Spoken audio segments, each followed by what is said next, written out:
What's the story, Morning Glory? What is the word, Hummingbird? Thank you so much for clicking on my channel and for joining me for this review of 90 Day Fiancé Before the 90 Days, Season 6, Episode 1, Moonstruck. So we start off with Amanda and Razvan. Y'all, when I saw the story of Amanda and Razvan, I was like, TLC, no, no way.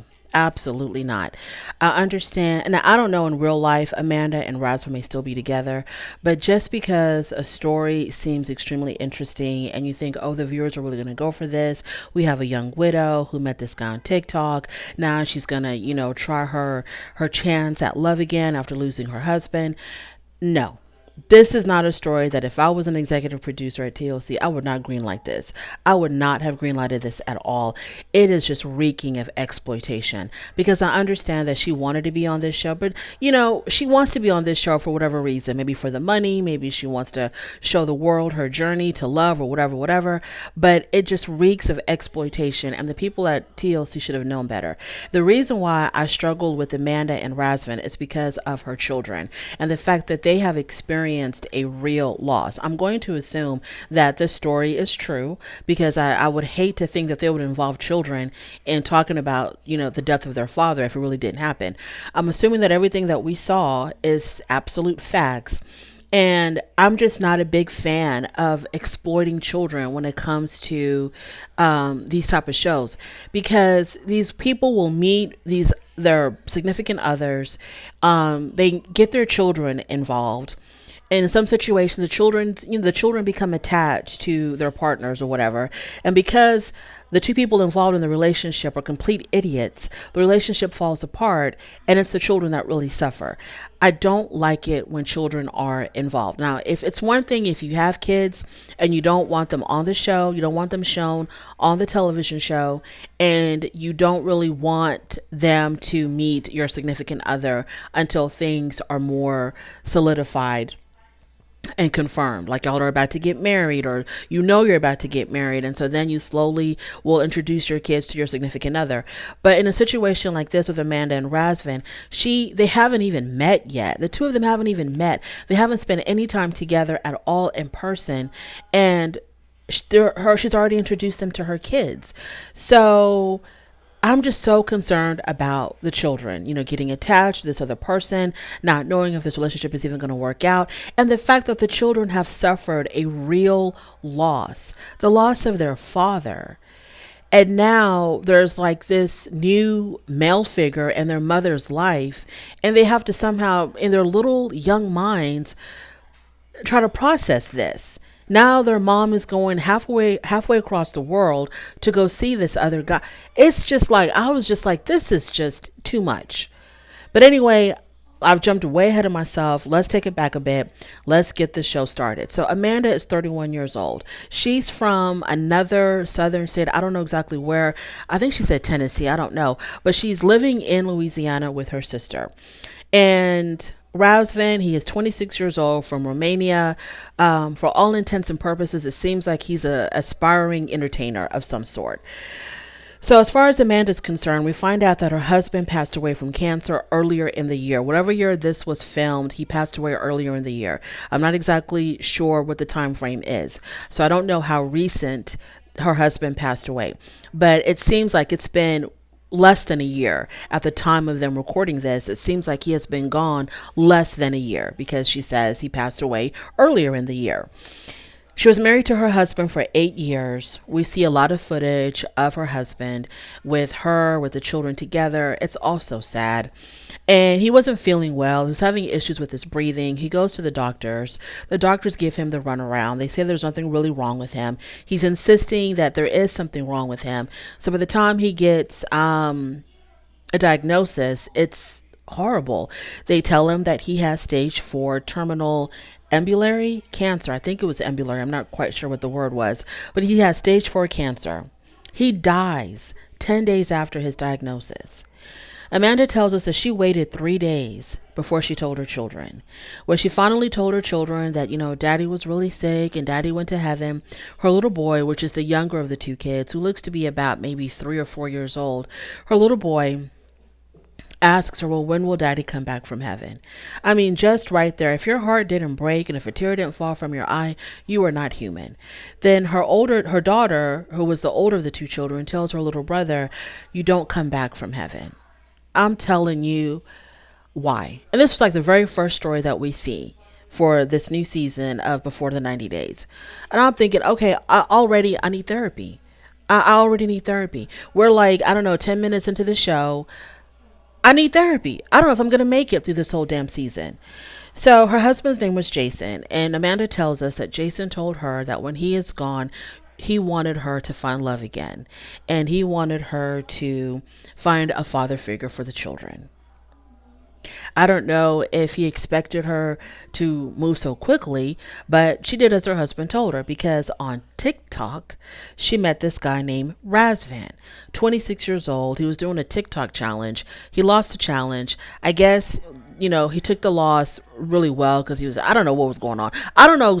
She wanted it to make us believe that, when he lost this challenge, he was really funny about it. And so then she sent him a message. No, she sent him a gift on TikTok, which is like the hearts or the cartoon characters or whatever that you can send when someone's doing a live, and you actually, pay like less than $1 to send those to the person.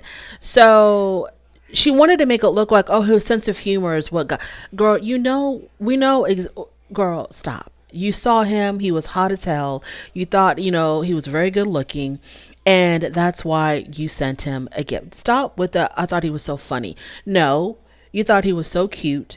He was so good looking. And so you wanted to shoot your shot. So you shot your shot and it landed because he responded back to her. And the rest is what they say is history. She says, that ever since then, they have been together. I don't know how you can be together with anybody that you've never met, that you met online on social media, and who lives halfway across the world. But she says, well, now we've been together for 4 months. She says she does feel guilty for dating again so soon after her husband's death. Well, that says a lot. That says a whole lot. So yeah, maybe it is a little bit too soon. You're married to your husband for 8 years, and in less than a year, you're dating again and you found love again. I don't want to be too judgy because she's a young widow. She's got a lot on her plate dealing with her 2 children and everything else with the loss of her husband. I'm not trying to judge or criticize or, people grieve in their own way.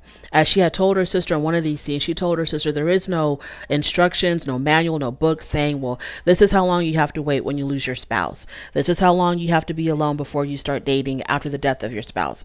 There is no whatever, it is what it is. Whatever you feel comfortable doing, whatever your heart leads you to, fine. But the sister is concerned that she may be moving too fast, and this might be detrimental at the end, especially if this relationship with Razvan does not work out, because she really hasn't fully healed from the loss of her husband. Then you're going to have to deal with trying to put a broken heart together because your TikTok boyfriend probably, was too flaky to give you the real love and attention that you need in a real relationship.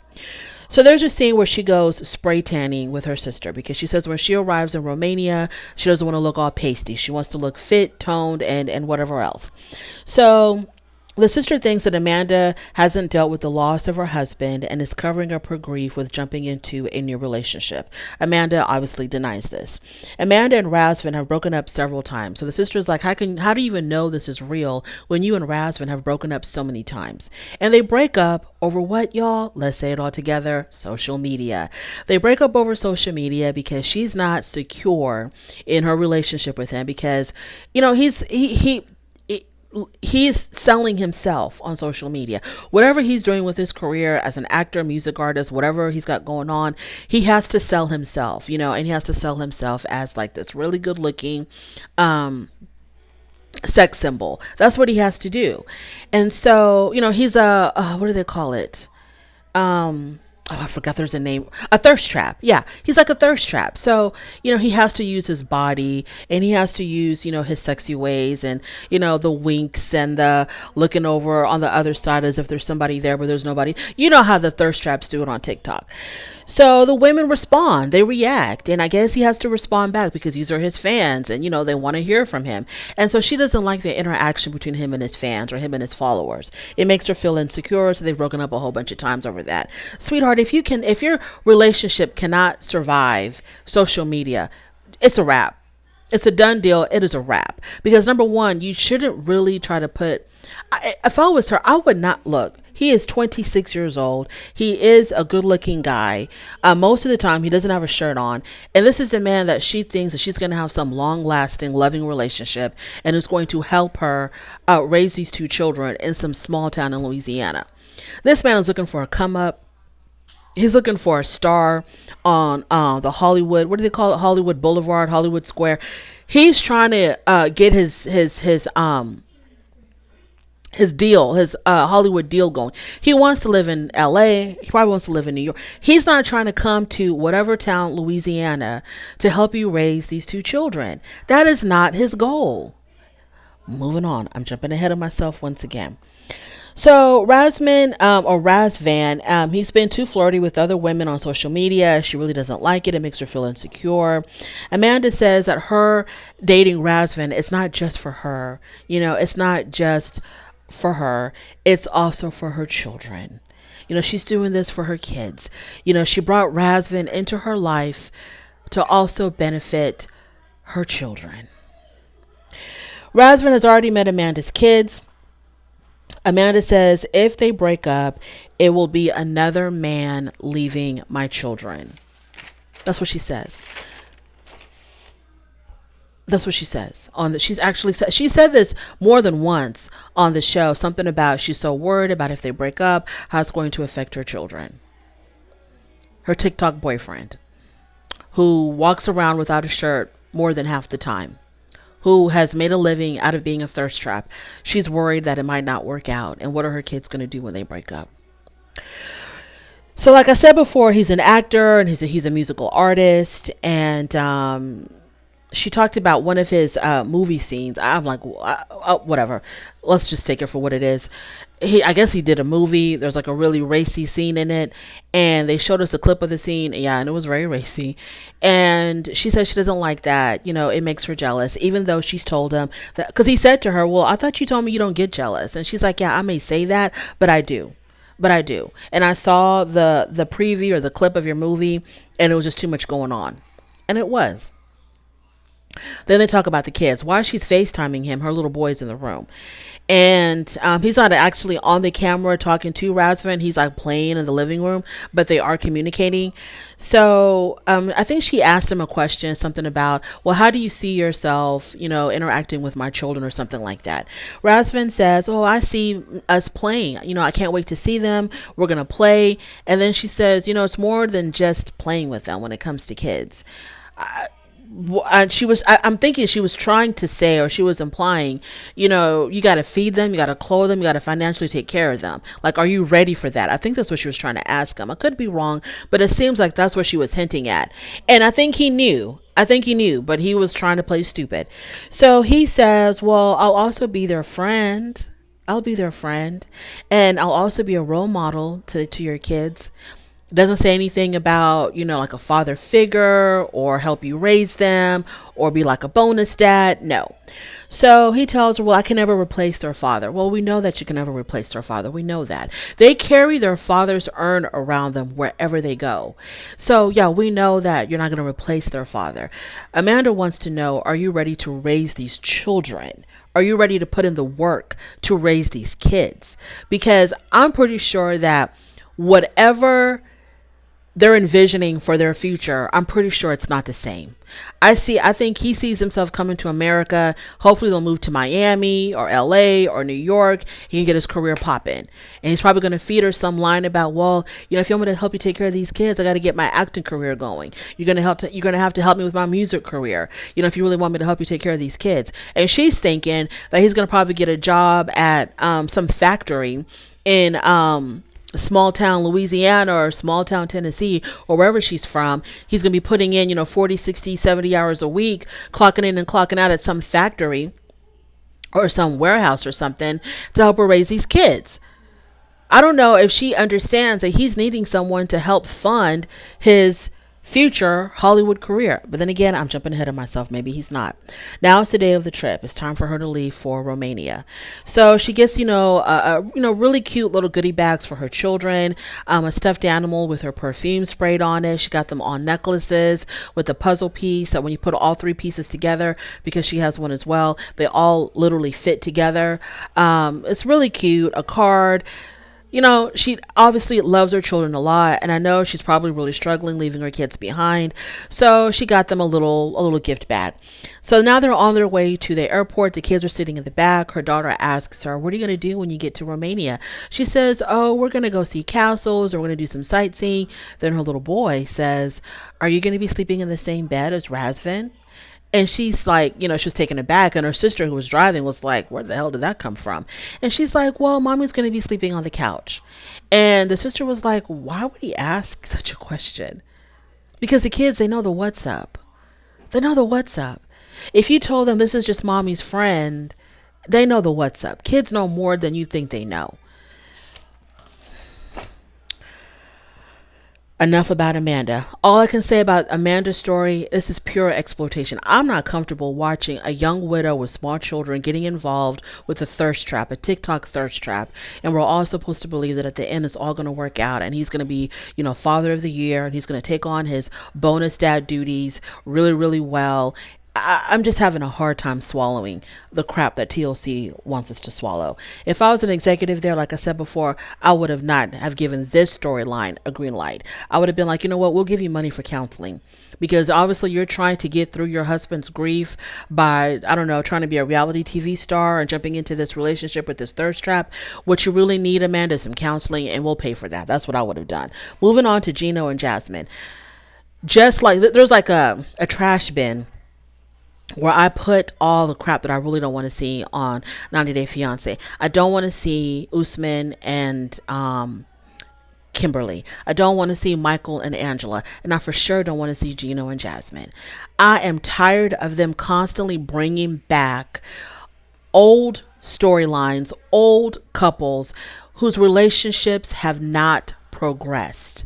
I wouldn't mind Usman and Kimberly or Michael and Angela if their husbands had moved to America. I said husband. Kimberly ain't even married. She's not even engaged. If their men have moved to America, I would not have minded that at all. That would have been a breath of fresh air to see how these two African men acclimate to American culture. That didn't happen. Not interested. Here we go again. Gino and Jasmine. So supposedly after Gino's last trip to Panama, he started working on Jasmine's immigration papers. So they're waiting for that to happen. So in the meantime, instead of waiting to see whether or not that's going to work out, and if it does work out and she is able to come to America, then TLC, y'all can pick up their story where it left off. But nothing has progressed. She is still living in Panama. He is still living in Michigan. He still has to travel to Panama to go see her. And he's still wearing his hats. Nothing has progressed. After 9 months of online, so they kind of give us like a synopsis of their history, which we all know. If anybody watches any of these 90-day fiascos, we're all very familiar with Gino and Jasmine.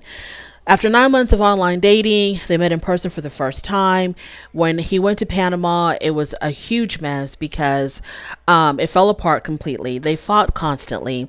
And the thing that I'm really not interested in seeing is Jasmine. Jasmine needs some type of mental help, because we go from her shrieking, screaming at Gino at the top of her lungs, the most hateful and hurtful things.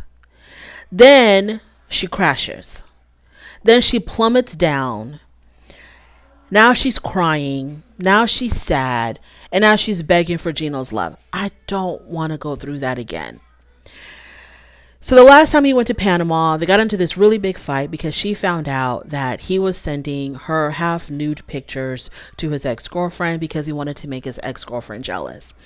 The ex-girlfriend took those photos and she shared them online, and I don't know if they went viral or what. Somehow or another, Jasmine's employer, she's a teacher, the school system that she works for, they got wind of it, that there's these pictures of one of their teachers out there nude or half nude, and they let her go. So, and she was banned from teaching. So there goes her career that she worked so hard for, completely wasted. And so now she's got that to hold over Gino's head, because you made me lose my job. Now you have to take care of me. And I want to live in a $3,000 luxury apartment. You're going to pay for it because you made me lose my job. So now you're going to have to give me whatever the hell I want, pay for whatever I want because you did this to me, right? Okay, fine. So when he returned home after that, he filed for the K-1 visa, and he keeps on stringing her along as far as how long it's going to take for the visa to be approved. He keeps on telling her, oh, another 30 days, another 30 days. The 30 days come and go, still no approval. So because of that, she's been living in temporary apartments or temporary housing. Every time she thinks that she's about to get approved, she just signs a lease for a temporary apartment. Then coming to find out she's not approved, she has to leave that temporary apartment to go find another temporary apartment. So now she's had it. So she tells him, look, I'm sick and tired of all the moving because you don't know what you're doing over there. I don't even know if you did the application right. I don't know how much longer I'm going to have to wait for you. I'm going to need you to pay for my $3,000 condo now. They fight about it, but he ends up agreeing because he always gives in to Jasmine. When we see Jasmine, she's actually at the doctor having a rejuvenation consultation. Okay. She's getting things checked out. She's getting her lady parts checked out because she wants to tighten things up because they're having some issues in the bedroom that whenever they're intimate, Gino is not finishing. And so she thinks it's got something to do with her being all loosey-goosey, in her nether regions.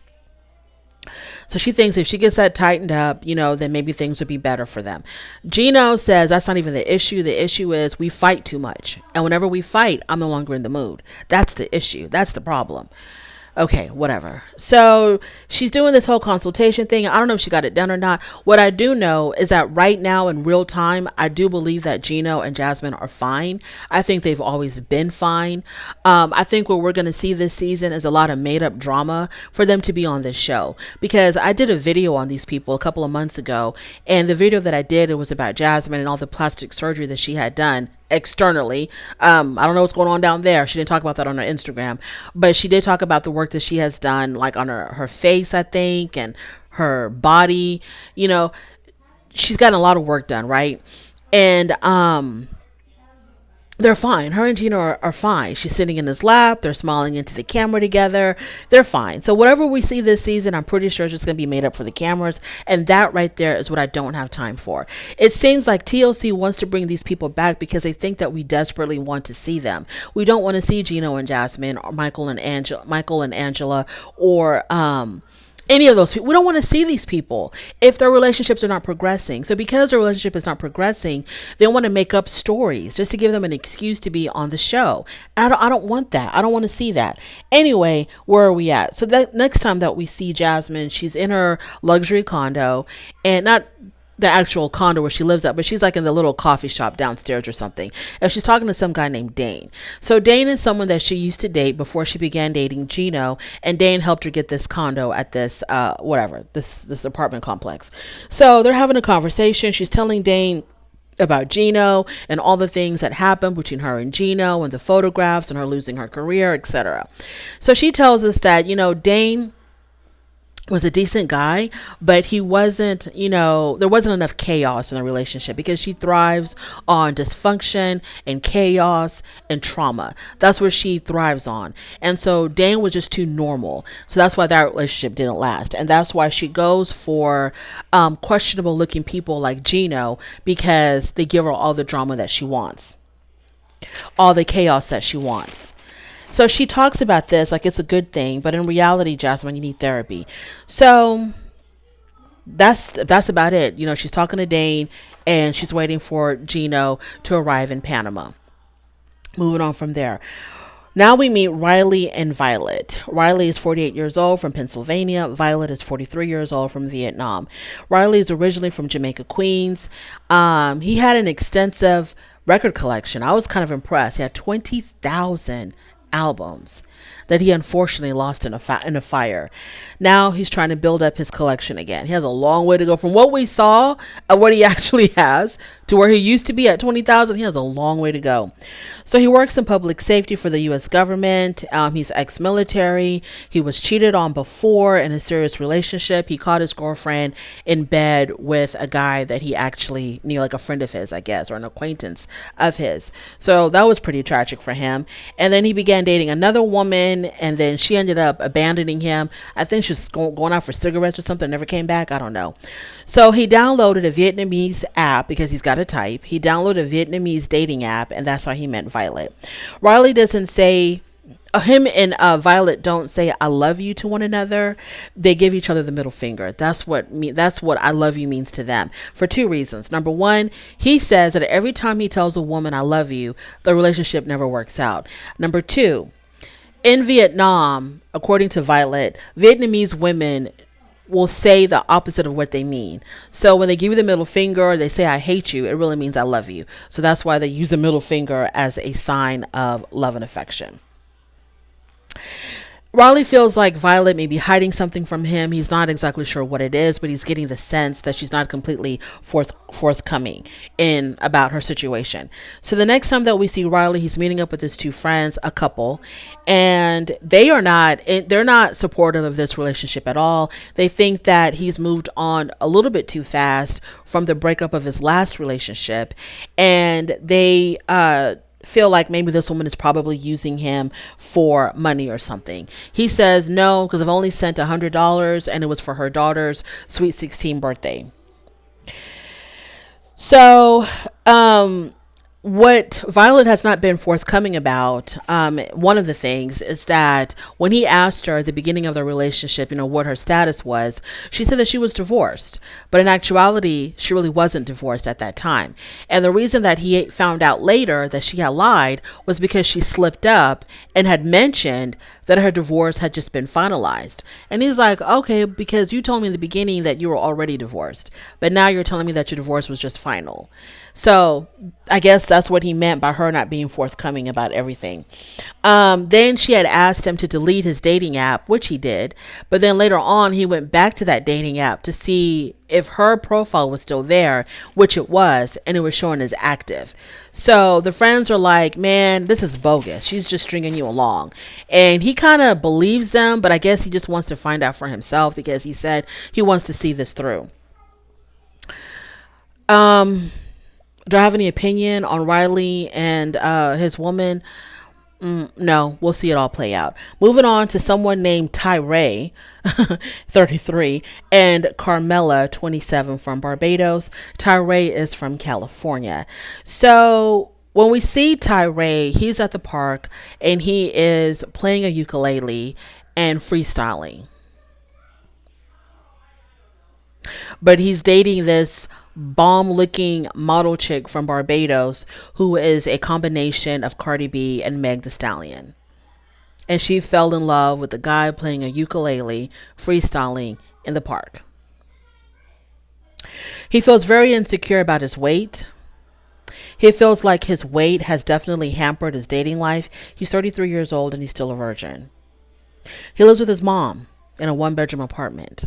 He is his mother's caretaker because his mother suffered a brain tumor, which luckily she had removed. But after she had her brain tumor removed, she suffered a stroke. So she's somewhat physically incapacitated. So he's helping his mom. His own father was murdered when he was 4 years old. He met 27-year-old Carmella on a dating site. Carmella doesn't work but plans on going to school, and she does hair on the side. So when he said that, I was like, oh, this is a money grab. She's probably going to want him to send her money so she can go to school. But it got a whole lot better. The story got a whole lot better than that. They have been together for 4 years. The producer asked him, have you ever talked on video? And he's like, no, we've never talked on video. I asked her once if we could video chat. She really didn't respond, so I left it alone. So they only communicate through text.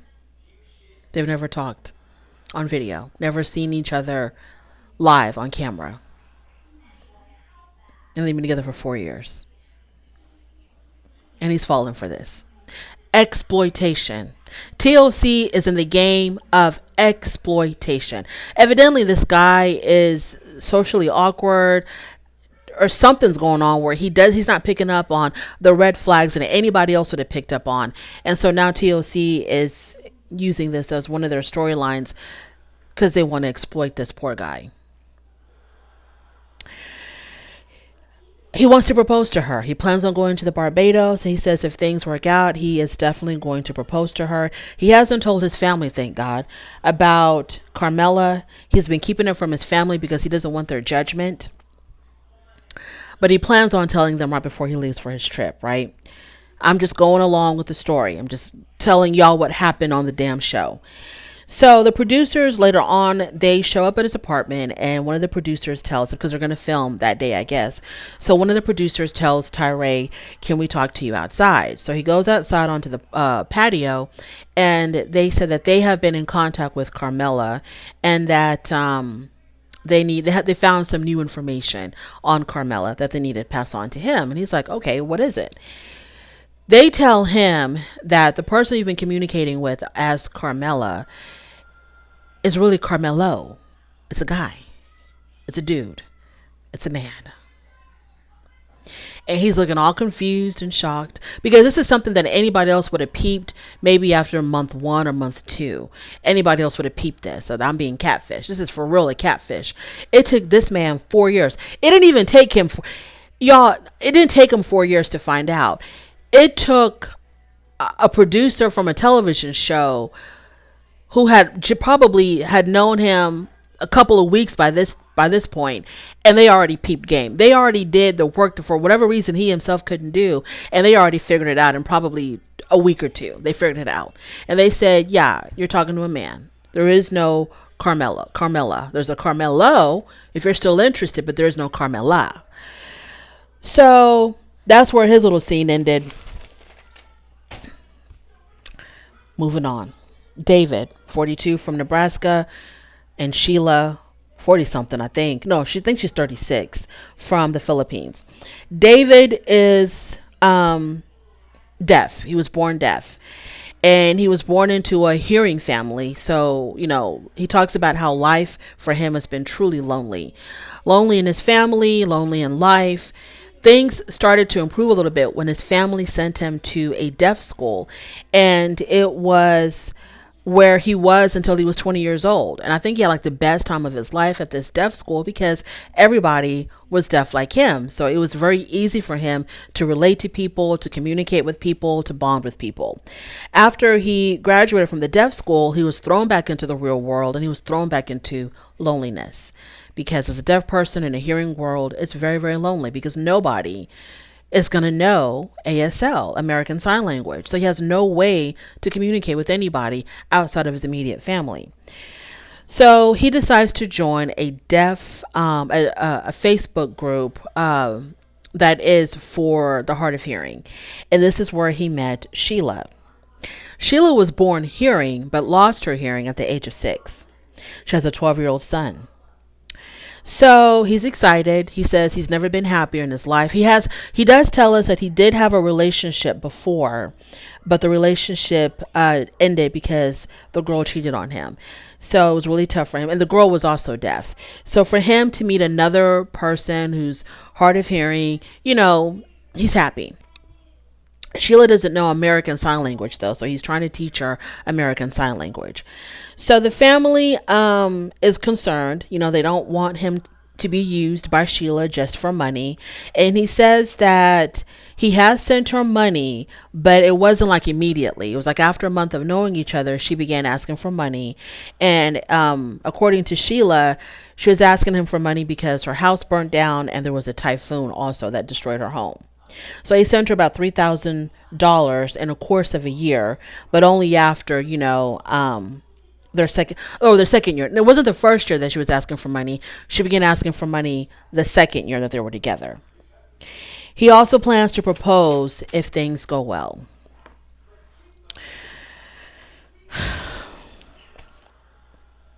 And that's where we are. I don't mind the David and Sheila story. Okay, I don't mind that. I think it's interesting that we have someone who is deaf on the show from their perspective. I don't mind their storyline at all. I'm interested in that. Tyray, if this is even true, the story of Tyray, 4 years, y'all have never video chatted in 4 years. And no bells went off for you, Tyray. No red flags, nothing. This is the problem when you don't tell your family, because your family would have set you right. Your family would have told you from day one, this is a catfish. Leave this man alone. Unless you go that way. But if you don't, leave this whole situation alone. But he didn't want to tell his family, so now he got stuck in a 4-year relationship, fell in love with an imagination, and now he's back to realizing, okay, I'm alone again. Never had a girlfriend. I thought I did. Never had a girlfriend. I'm back to being single and lonely and nobody wanting me. When you could have avoided all of this 4 years ago. Thank you so much for joining me. I really do appreciate it on your way out. Please don't forget to rate the video if you like this content. Go ahead and subscribe to my channel, and I will definitely talk to you later. Bye. They have been given weeks earlier. After viewing the footage, Johnny's sister Sarah